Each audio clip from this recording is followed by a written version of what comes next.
இவர்களுக்கு நம்ம வீட்டு பிள்ளைகள் மீது, பள்ளியிலே படிக்கக்கூடிய பிள்ளைகள் மீது அக்கறை இருக்கா? இல்லை. தமிழ்நாட்டு மீது அக்கறை இருக்கா? தமிழ்நாட்டுக்கு வர வேண்டிய எந்த நிதியும் கொடுக்கறது இல்ல, தமிழ்நாட்டுக்கான எந்த திட்டங்களையும் தருதில்ல. மெட்ரோ ரயில் கேட்டா கோவைக்கு அதை விட ஜனத்தொகை கம்மியா இருக்கக்கூடிய எத்தனையோ ஊர்கள்ல வட இந்தியால கொடுக்கறாங்க. ஆனா தமிழ்நாட்டில் கோவைக்கு கேட்டா மெட்ரோ ரயில் உங்க ஊர்ல மக்கள் தொகை இல்லை, நான் கொடுக்க முடியாதுங்கிறாங்க. இப்படி ஒவ்வொன்றிலும் நம்மை வஞ்சித்துக் கொண்டிருக்கக்கூடியவர்கள். 100 நாள் வேலை திட்டம் இந்தியா முழுவதும் இருக்கக்கூடிய கிராமப்புறங்களில் இருக்கக்கூடிய மக்களுக்கு பயன்படக்கூடிய திட்டம். மோடி ஆட்சிக்கு வந்த பிறகு அதை நிறுத்தியே தீருவேன் என்று 100 நாள் வேலையை குறைச்சிக்கிட்டே வந்து இப்ப சட்டம் கொண்டு வந்துட்டாங்க. நாங்க தான் முடிவு பண்ணுவோம் எந்த கிராமத்துல என்ன வேலை கொடுக்கணும், யாருக்கு வேலை கொடுக்கணும், எத்தனை பேருக்கு வேலை கொடுக்கணும்னு.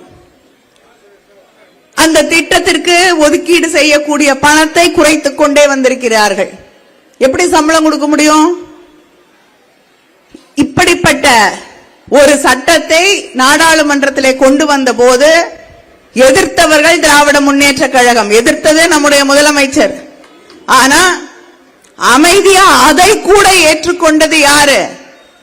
எடப்பாடி பழனிசாமி. 100 நாள் வேலை அதை கூட கொடுக்க மாட்டேன்னு மோடி அரசாங்கம் சொல்கிறது. அதை எதிர்க்க முடியல. தேர்தல் அறிக்கையில சொல்கிறார் எடப்பாடி பழனிசாமி, நான் 100 நாள் வேலையை 150 நாளா உயர்த்தி கொடுப்பேன். 100 நாள் வேலையே காப்பாத்துறதுக்கு உங்களால குரல் கொடுக்க முடியவில்லை. 150 நாள் நீங்க எங்க வேலை கொடுப்பீங்க? உங்களுடைய தேர்தல் அறிக்கையில கொடுத்திருக்க இதுவரைக்கும் எதையாவது நிறைவேற்றிருக்கீங்களா? செல்போன் கொடுக்கிறேன் நீங்க.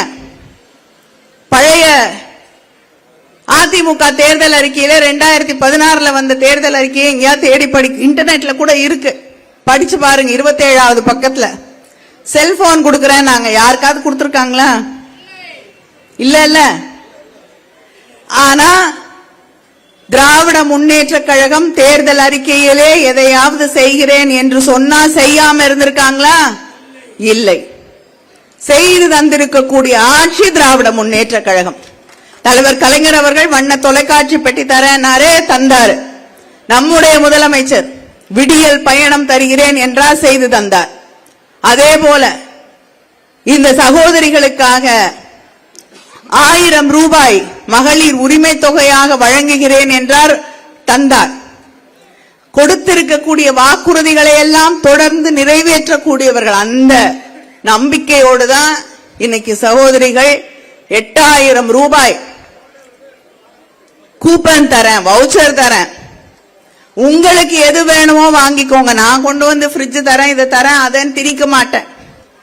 உங்க வீட்டுல எது இல்லையோ, உங்களுக்கு எது தேவையோ ஃப்ரிட்ஜ் தரேங்கிறாரு எடப்பாடி பழனிசாமி. ஆட்சிக்கு வரமாட்டாரு, எதையும் நிறைவேற்றவும் மாட்டாரு. ஆனா நம்முடைய முதலமைச்சர் அவர்கள் உங்க வீட்டுல இருக்கிற பொருளையே நான் திருப்பி வாங்கி தரேன்னு சொல்லல. உங்க வீட்டுல ஃப்ரிட்ஜ் இல்லையா, வாங்கிக்கோங்க. கிரைண்டர் இல்லையா, வாங்கிக்கோங்க. வாஷிங் மெஷின் இல்லையா, வாங்கிக்கோங்க. உங்களுக்கு எது தேவையோ அதை வாங்கிக் கொள்ளுங்கள். நான் 8000 ரூபாய் கூப்பன் தரேன், அதையும் பயன்படுத்தி உங்கள் தேவையை, நீங்கள் நினைக்கக்கூடிய தேவையை சரி செய்து கொள்ளுங்கள் என்று சொல்லி இருக்கக்கூடிய ஒருவர் தான் நம்முடைய முதலமைச்சர் அவர்கள். இந்த தேர்தல் அறிக்கையிலே அடுத்த 5 ஆண்டுகளில எல்லார் வீட்லயும் பிள்ளைகள் இருக்காங்க, எல்லாருக்கும் லேப்டாப் வாங்கணும்னு ஆசை. அந்த லேப்டாப்பை கூட நிறுத்தினதே எடப்பாடி பழனிசாமியோட ஆட்சியில தான். மறுபடியும் கொண்டு வந்து கொடுத்தது நம்முடைய முதலமைச்சர் அண்ணன் தளபதி அவர்கள். அடுத்த 5 ஆண்டுகள்ல நம்ம ஆட்சியில 35 லட்சம் இளைஞர்களுக்கு, இளம் பெண்களுக்கு லேப்டாப்புகள் வழங்கப்படும், மடிக்கணினிகள் வழங்கப்படும். 10 லட்சம் வீடு, கலைஞர் கனவு இல்லம் உள்பட பல்வேறு திட்டங்களின் வழியாக தமிழ்நாட்டில் அடுத்த 5 ஆண்டுகளிலே 10 லட்சம் வீடுகள் கட்டப்படும். முதியோர் உதவித்தொகை 1200 இருந்து 2000 உயர்த்தி வழங்கப்படும். மாற்றுத்திறனாளிகளுக்கு உதவித்தொகை 1500 இருந்து 2500 உயர்த்தி வழங்கப்படும். நெல் கொள்முதல் விலை குவிண்டாலுக்கு 3500 உயர்த்தி வழங்கப்படும். பால் கொள்முதல் விலை 5 ரூபாய் ஒவ்வொரு லிட்டருக்கும் அதிகமாக கொடுத்து வாங்கப்படும். பால் விற்கக்கூடியவர்கள் இருக்கீங்க இல்லையா, ஆடு மாடு வச்சு, அவங்களுக்கு அவங்க விற்கும் போது அரசாங்கம் உங்ககிட்ட இருந்து பால் வாங்கும் பொழுது 5 ரூபாய் அதிகமாக லிட்டருக்கு கொடுத்து இனிமேல வாங்கப்படும். 24 மணி நேரம் ரொம்ப நாளா கால்நடைகள் வைத்திருக்கக்கூடியவர்களுடைய கோரிக்கையை ஏற்று 24 மணி நேரம் இயங்கக்கூடிய கால்நடை மருத்துவமனைகள் இயக்கப்படும். ஏன்னா இரவுல போய் ஏதாவது மருத்துவர்களை பார்க்கணும்னா தவித்து போகிறீர்கள். அதை சரி செய்வதற்காக தேர்தல் வாக்குறுதியிலே இதையும் உங்களுக்காக உருவாக்கி தந்திருக்கிறார்கள் நம்முடைய முதலமைச்சர் அவர்கள். இந்த பகுதியில் முன்பு விசைத்தறி நெசவாளர்களுக்கு வழங்கப்பட்ட 750 யூனிட் இலவச மின்சாரம் இப்போது 1000 யூனிட்டாக உயர்த்தி வழங்கப்பட்டு கொண்டிருக்கிறது. இதன் மூலம் 50,000 நெசவாளர்கள் பயன்பட்டுக் கொண்டிருக்கிறார்கள். சூலூர்ல 22 கோடி 2.2 கோடி மதிப்பீட்டில் புதிய சந்தைப்பேட்டை உருவாக்கப்பட்டுள்ளது. சூலூர் தாலுகா அரசு மருத்துவமனை, அவசர சிகிச்சை பிரிவு, எக்ஸ்ரே எடுத்தல் மையம் போன்றவை அமைக்கப்பட்டுள்ளது. பேரூராட்சியில சுமார் 4 கோடி அளவில் வணிக வளாகம் கட்டப்பட்டுள்ளது. கருத்தம்பட்டி நகராட்சியில சார் பதிவாளர் அலுவலகம் மற்றும் தீயணைப்பு நிலையம் உருவாக்கப்பட்டிருக்கிறது.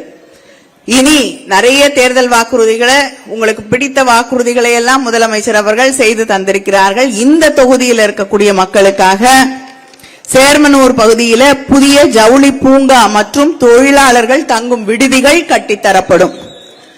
சுல்தான்பேட்டை செஞ்சேரி மலை பகுதியிலே புதிய அரசு மருத்துவமனை அமைக்கப்படும். சூலூர் தினசரி சந்தையை உலகத்தரம் வாய்ந்த முறையிலே புதுப்பித்து குளிரூட்டப்பட்ட காய்கனி சேமிப்பு கிடங்கு அமைக்கப்படும். சூலூர் பகுதியில சர்வதேச தரத்திலான உள் விளையாட்டு அரங்கம் அமைக்கப்படும். சூலூர் நகரின் போக்குவரத்து நெரிசலை தவிர்க்க புதிய சுற்றுச்சாலை அமைக்கப்படும். இதையெல்லாம் செய்து தருவதற்கான ஒரு வாய்ப்பை நீங்கள் எங்களுக்கு உருவாக்கி தர வேண்டும்.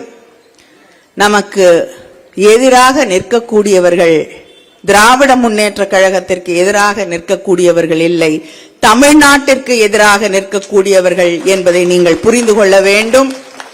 இன்று தமிழ்நாடு அடைந்திருக்கக்கூடிய வளர்ச்சி, நம்ம வீட்டு பிள்ளைகளுடைய எதிர்காலம், தமிழ்நாடு அதன் சுயமரியாதையை விட்டுவிடாமல் தொடர்ந்து நம் உரிமைகளுக்காக போராடக்கூடிய ஒரு மாநிலமாக தொடர்ந்து இயங்க செயல்பட உங்களோடு நின்று போராடக்கூடிய ஒரே இயக்கம், ஒரே தலைவன் நம்முடைய தளபதி அவர்கள் என்பதை புரிந்து கொண்டு உங்களோடு பயணிக்க எங்களுக்கு மீண்டும் ஒரு வாய்ப்பை தாருங்கள். நிச்சயமாக தமிழ்நாடு பாதுகாக்கப்படும். தமிழ்நாட்டை உயர்த்தி கொண்டே இருப்போம். அதை செய்யக்கூடிய இயக்கம் திராவிட முன்னேற்ற கழகம். நன்றி, வணக்கம். மறவாதீர்கள், உங்கள் சின்னம் உதயசூரியன். நன்றி, வணக்கம்.